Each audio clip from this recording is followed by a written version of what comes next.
Hello everyone, and welcome to not really a review, because I'm not really going to be talking too much about the individual chapters that we've gotten over the last few weeks for Jujutsu Kaisen, but more so talking about some of the major information we've gotten in them. Specifically today, I'm going to be talking about Yuji, what he is exactly, what his new powers are, how powerful they make him, and a little bit about what is seemingly the final stage of this big battle against Sukuna. But before we get into that, as always, if you haven't already, definitely be sure to like and subscribe. I'd like to try and hit at least 100 likes on today's video. Now then, without any further ado, let's get right down to business, shall we?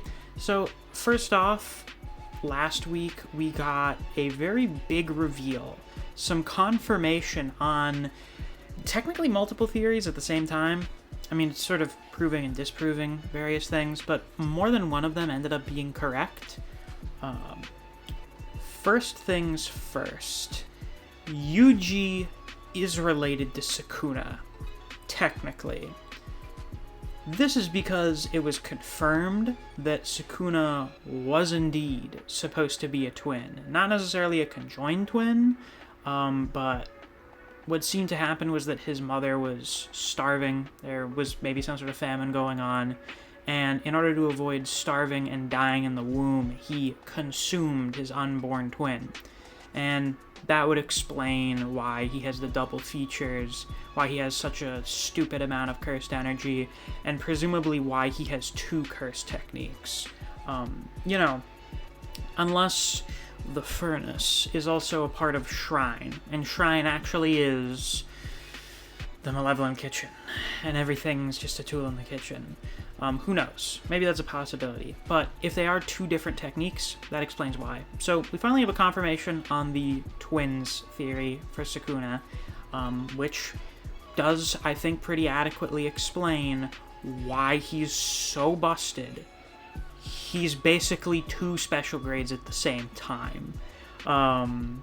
Given how souls work in relation to twins, as we saw with Maki and Mai, it all adds up. And that's also why Yuji is able to be related to Sukuna, because he is the son of a reincarnation of Sukuna's twin brother. So when Sukuna devoured his twin, he didn't, absorb the soul into himself, because that's not how that works. The souls are, they're connected.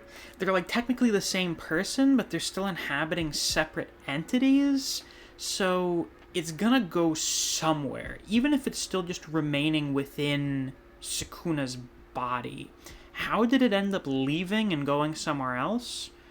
Well, one, there seems to be an afterlife of some kind, and also, given all of the Buddhist themes and such in this series, I wouldn't be shocked in the slightest if reincarnation exists, especially given, Kenjaku's destiny being tied to Six Eyes always showing up to thwart him.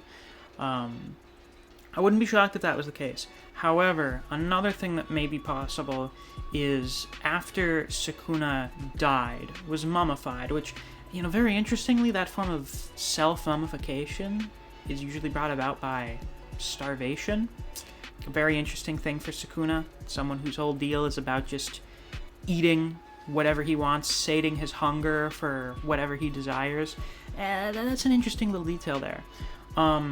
It's possible that Kenjaku just sort of waltzed up to Sukuna's body after turning him into fingers, turning him into cursed objects, and also just plucked out that other soul, and then threw it somewhere down the line. But Yuji's father, Jin, seems to be the reincarnation of the twin brother. So, despite the fact that Sukuna did not have any descendants, which was confirmed by Gege a few years ago in the fanbook, I think, Yuji is technically related to him through reincarnation. He's soul related to him. And so he's his soul nephew, I suppose. And it's due to being descended from his twin that Yuji has immense potential, supposedly potential that can rival even Sukuna. And how is this potential being unlocked? Well, it's primarily being unlocked through Black Flash, a phenomenon that always brings about some sort of awakening and greater understanding of cursed energy to the people who experience it. We've already seen that with Yuji pretty much every time he's used a Black Flash, and, well, you guys may recall, it was sort of set up during the end of the fight with Mahito that Yuji will gain the ability to use Black Flash at will. And that's exactly what he gets. As last chapter, as Yuji awakens, he lands 7 Black Flashes on Sukuna. Now there's a bit of a disagreement now, due to some of the information we get in chapter 258 about Sukuna getting hit by 7 Black Flashes. When we include chapter 256, he got hit by a chain of 8, seemingly. There's one of them that might have been a Black Flash Sukuna landed against Yuji, but I feel like the impact of it was just really glossed over for it to be one from Sukuna. Every time he's landed one, it's been kind of a big deal. It's been shown quite a lot more impact. If Yuji just tanked one by sort of countering it with an elbow strike, that'd be fucking nuts. But I'm pretty sure that's supposed to be a Black Flash from Yuji. So if I had to guess, I think Gege is only thinking of the Black Flashes that happened in the last chapter, just like I was when I read the last chapter. So, you know, to make me feel better about myself, I'm going to say that Gege made the same mistake I did. Clearly, the author of the series doesn't know better than I do. Never. Now, I think it goes without saying that being able to do Black Flash at will is fucking nuts. But it's also really crazy for reasons that I don't think get stated enough when people have considered it, at least from what I've heard. What people mostly take into account is just like, goddamn, Black Flashes from Yuji are really powerful. If Yuji walked up to one of the disaster curses and just hit them a few times and they were all Black Flashes, most of them would just die at this point. Like, I'm pretty sure he would kill all of them with the combo he hit Sukuna with last chapter. So, you know, very strong. Probably some of the strongest physical attacks in the verse. You know, as far as punches go, yeah, I feel like that's a pretty safe assumption. I mean, he may not hit as strong as blue-enhanced Black Flashes from Gojo, but, you know, probably still kind of somewhere in the ballpark. But then there are the other effects of Black Flash. The clarity, the zone that you're brought into of constant focus that makes you way more effective in combat. And then you get the boosts to cursed energy in some extent, at least what we see from Gojo, and probably a bit for Sukuna here. The thing with landing so many Black Flashes, it seems, is it gives you a bit of a boost in energy.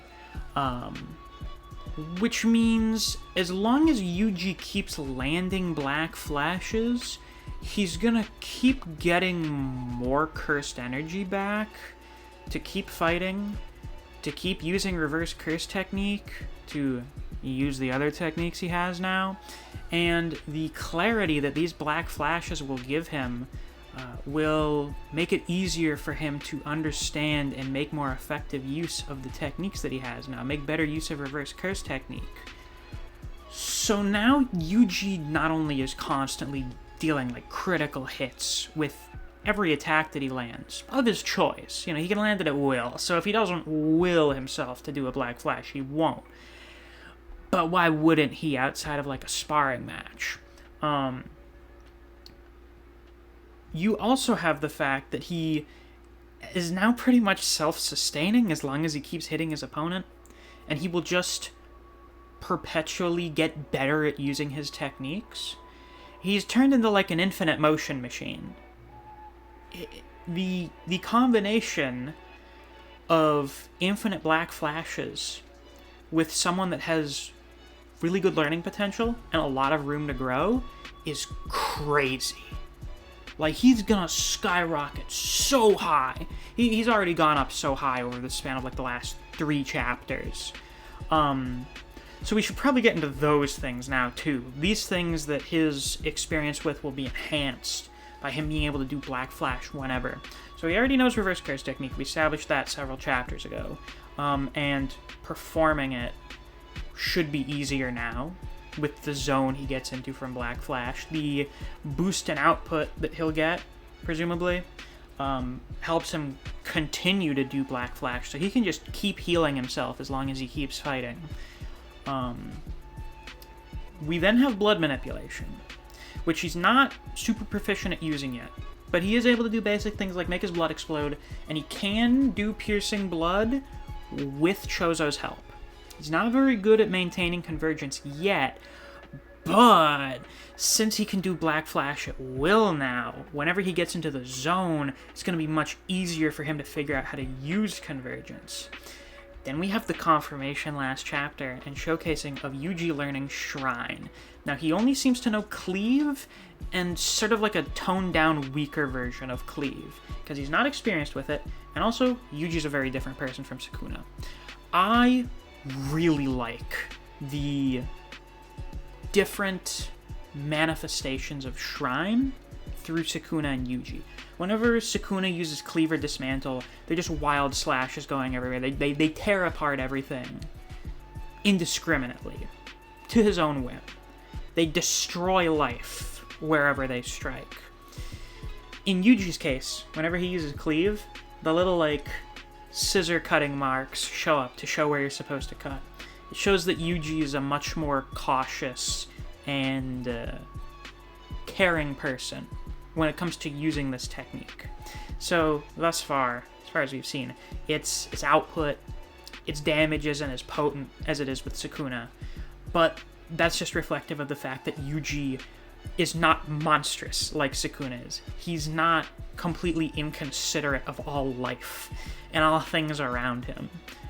So I really like that distinction between how the two of them use it. And, him getting it is explained by the fact that Sukuna used his body as a host and used his technique quite a bit when in Yuji's body, especially when you go look at Sukuna. Now that we have the animated version of the Maharaga fight, it's like, yeah, he was using the fuck out of Yuji's body with his technique. So that's been imprinted.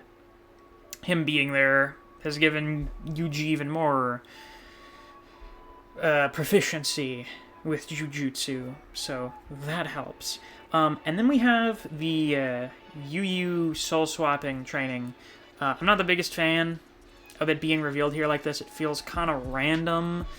This brings up another issue with Gege deciding to do the time skip. I get why he did the time skip before Gojo Sukuna, but it makes some of the things that end up getting revealed kind of feel out of nowhere. Like it's just some random shit. I feel like that was something that you could have told us what was going on back then, and it would have been fine. But that explains why Yuji was doing the switch training with Kusakabe, for the same reasons that being Sukuna's vessel helped him. It's the reason he learned Shrine. It's the reason he has such a talent for Jujutsu. Swapping with Kusakabe let him learn how to use Simple Domain. So now Yuji has the means to defend himself against Sure-Hit effects, which is relevant this chapter. So, just to recap, Yuji has Black Flash at will, which means he has some of the strongest physical attacks in the series. He's pretty much constantly replenishing his cursed energy and is almost constantly in the zone to become far more proficient in combat and his usage of Jujutsu. He has blood manipulation, although he's still fairly amateurish at using it. He's still able to use piercing blood, he can cause his lost blood to explode, and, as is discussed in this chapter, it makes it a bit easier for him to use reverse curse technique. There's reverse curse technique, so he can heal himself in battle. He has Shrine, which he's able to use sort of intermixed with hand-to-hand combat. It's not, funnily enough, it's not really like a super big addition to his arsenal, but it definitely has its uses and, can still be somewhat potent as he gets better at using it. And then he has Simple Domain. That's all really good. To be quite frank, Yuji has jumped up really high in the power rankings in the last couple chapters. I personally would at least put him over Hikari, which I think puts him in my top 10. There are some characters who outspeed him, at least as far as we've seen. I'm pretty sure they outspeed Yuji. But we just need to get, some more ridiculous speed feats from Yuji. Why do I put him above Hikari? Well, yeah, I know, this may be a controversial statement here, because we have a lot of people that are really fond of Hikari, and listen, I really like Hikari as well. But Yuji, essentially now, has a lesser version of Hikari's gimmick, but far more impressive abilities in other avenues outside of regeneration that Hikari really doesn't have. Like, Hikari's attacks and such, very powerful. But Yuji just has infinite Black Flash. And then he has the added versatility of blood manipulation. He's got Shrine. He has more on top of Hikari's very basic moveset. A lot of people accused Yuji of being just a punch-kick merchant, but when you look at what Hikari actually does once he gets his jackpot, he does the same shit. He does the same thing. His power is super basic. His power just makes him immortal and gives him a shitload of cursed energy for output and enhancing his attacks. But what does he do with that? He punches and kicks people. Now Yuji has more versatility than Hikari, and he doesn't need to use a domain that he's not guaranteed to get a jackpot from immediately in order to contend with people in a similar manner to Hikari. So, right now I would say Yuji is a little bit stronger than Hikari. And if Yuji gets a domain, because it's implied that Yuji swapped with one other person at some point during the time skip to learn something from them. And now that he has techniques within him, and he learned a bit about making barriers from Kusakabe, now I really think there's an avenue for Yuji to learn domain expansion. Way more than there ever was before.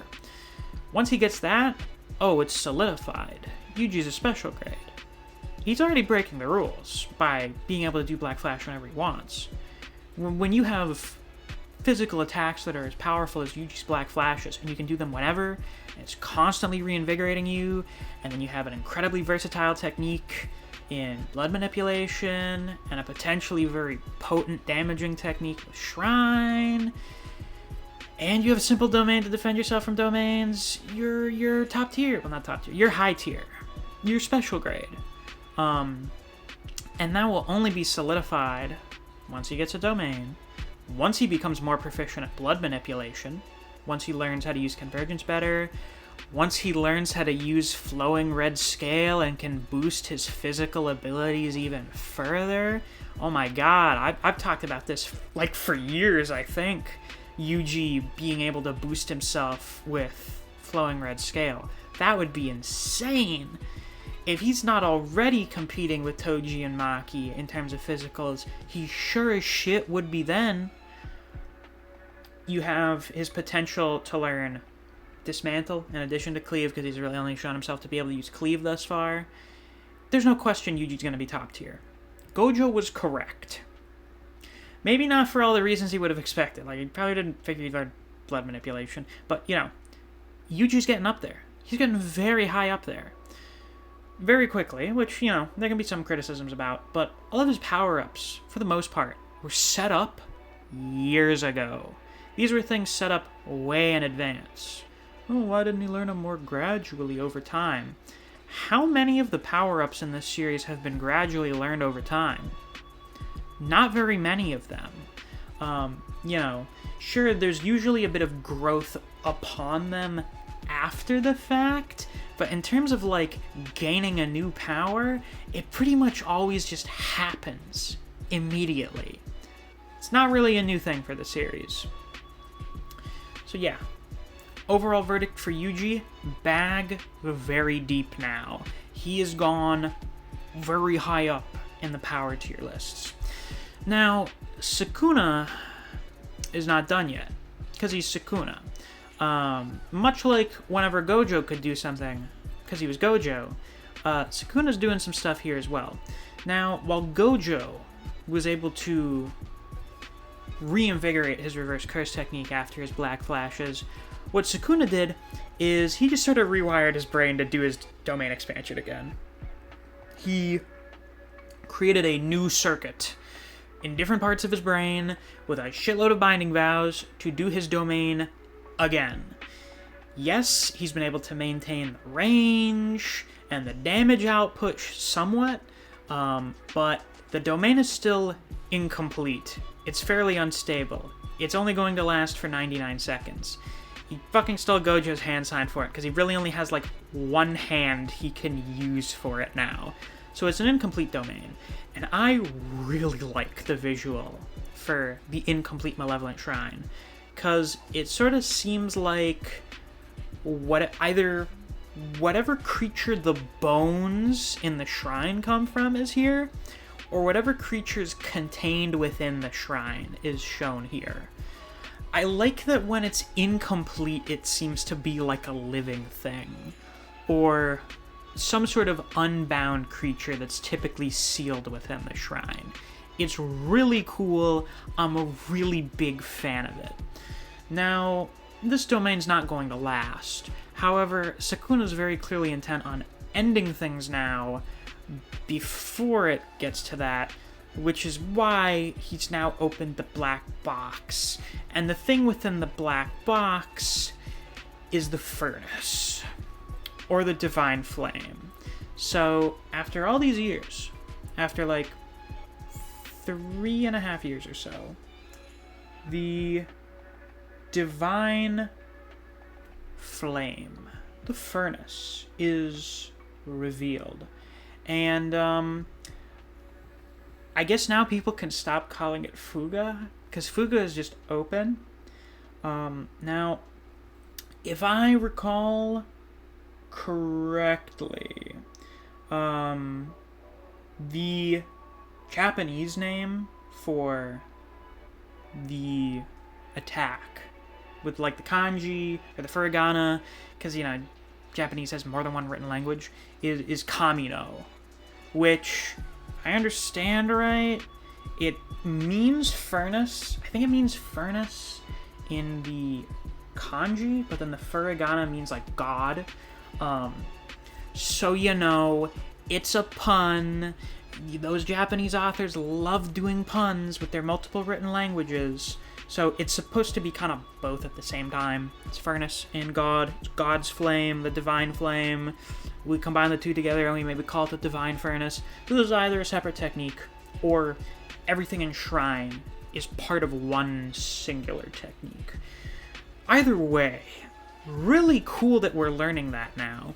Also goes to show how far Sukuna's been pushed here, and that he's finally pulling out the furnace. He's pulling out Kamino. I haven't decided yet upon which one I want to call it. I gotta experiment a little to figure out which one sounds best to say. At least now we know what it's gonna sound like in the anime when he says it. Because, we already got the VA saying Fuga, and everyone really liked that. Now when we get to this in 5 years or something, it'll be Kamino Fuga. It'll be great. It'll be wonderful. You'll have all the children on whatever new social media app we'll have by that point saying it. So it goes to show how far Sukuna's been pushed to use it. Why did he wait until now to use it? Well, Sukuna always fights for his personal amusement. And fighting in the way that he was before, was what he found amusing. When it comes to fighting Yuji, he doesn't find anything amusing about it. It really pisses him off. And also, the furnace, as far as we've seen, has just been like a one-shot kill. It just fucking kills anything he hits with it, because it's like a nuke. Him pulling this out means that he's done. He's not fucking around anymore. He doesn't want to play with these people anymore. He wants them gone. So he's going to delete them. He's going to burn them away to ash in the furnace. How is this going to be overcome? Well, maybe Yuji just tanks it. Probably not.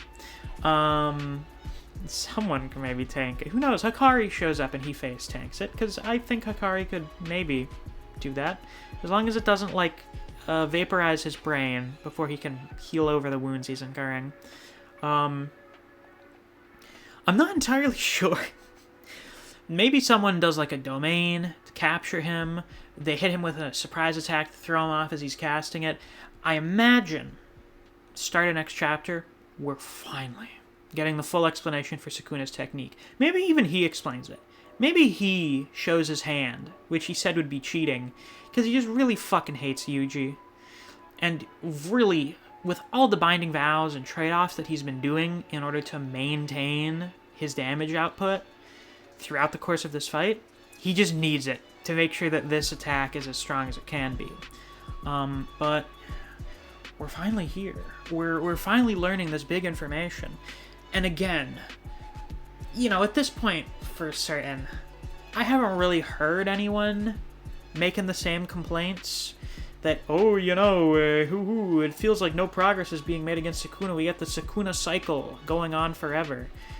I mean, you just gotta look at what happens here. Oh, yeah, he gets his domain back, but it's incomplete, and he had to do a shitload of binding vows in order to pull it off. And now he's pulling out his final trump card, presumably. Guy can't even use the limbs on the left side of his body. That's probably part of the binding vow. If you don't see the progress in this fight, you're reading it with your eyes closed. Or, I don't know, maybe the week-to-week reading experience with breaks and such is warping your perception, in which case I recommend you just reread the whole fight in one sitting. I don't know. But what do you guys think? Be sure to let me know down in the comments, because with that, that's all I got for today's video. If you guys enjoyed, definitely be sure to like, comment, and subscribe. I do Jujutsu Kaisen chapter reactions and reviews every week that we get a new chapter. If you enjoyed discussing Jujutsu Kaisen with other people, or you just enjoy the content I produce on this channel, I highly suggest you check out my Discord server. I have a link to that down in the description. Thanks for watching. I'll see you guys around. Take care.